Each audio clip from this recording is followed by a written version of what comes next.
Good day, Jesuit students. Welcome to your online class, and it's time for English studies. Our theme for today is grammar, and our topic will be transitive verbs. What are we expected to learn at the end of this period? We expect that you should be able to define verbs, identify the differences between transitive and intransitive verbs, and make sentences with transitive and intransitive verbs.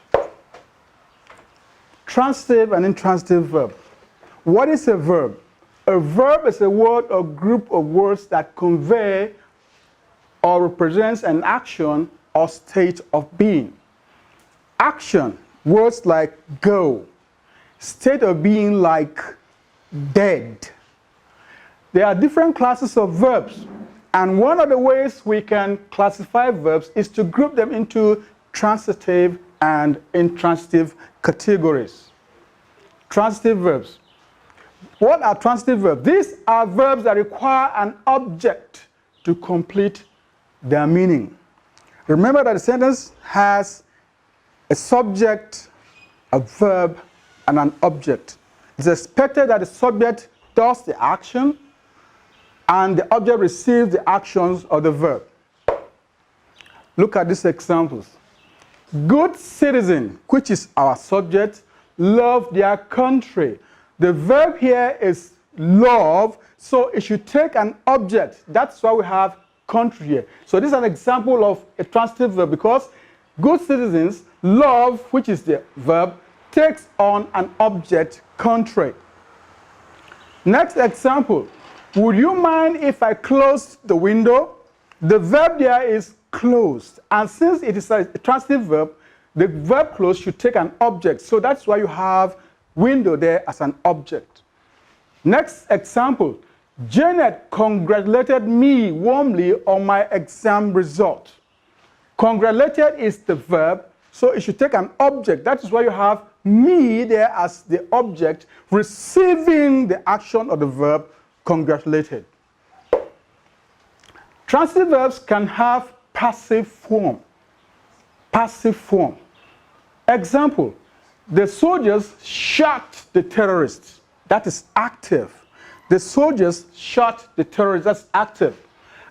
What's a passive sentence? What's an active sentence? An active sentence is when the object, the subject of the sentence, performs the action of the verb and it's received by the object, which is terrorist here. So in this case, the soldiers is the subject of the verb, shot is the verb, and then the terrorist is the object of the verb. Then the criminals were shot. That is passive. By the soldiers is optional. So in this case, the soldiers, which is supposed to be the object of the sentence, does not perform the action of the verb. Here you have the criminals were shot. The soldiers is optional. That is a passive sentence. Many transitive verbs take on only one object. Example, the girl cut the cake. The girl cut the cake. One object, cake. My brother boiled the water. One object, the water. Some transitive verbs take two objects. Example, we have two nouns in this case. My father gave my uncle, noun. A beautiful present, noun. Two nouns as against the first rule we had. Remember, in English, there are always exceptions to the rules. Intransitive verbs. These are verbs that are not followed by an object or a complement. These are verbs that are not followed by an object or a complement. Example, my classmates laughed. What is the object of this sentence? No object. The teacher paused. No object.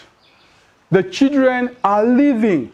No object. So these are intransitive verbs. Intransitive verbs include verbs of positions like sit, stand, lie, or verbs of motion like go, fall, or come. Some verbs are both transitive and intransitive. That is, they can be used with or without objects. Example, Mary sang is an intransitive verb.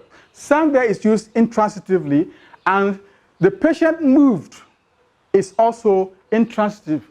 Then the students were reading is intransitive. But when you have examples like the students were reading their books, it becomes transitive because it has taken an object, the book. Your assignment. What are the differences between transitive and intransitive verbs? 2, write 2 sentences each for transitive and intransitive verb. That's the size of what we can take for today. Have a nice day. Thank you.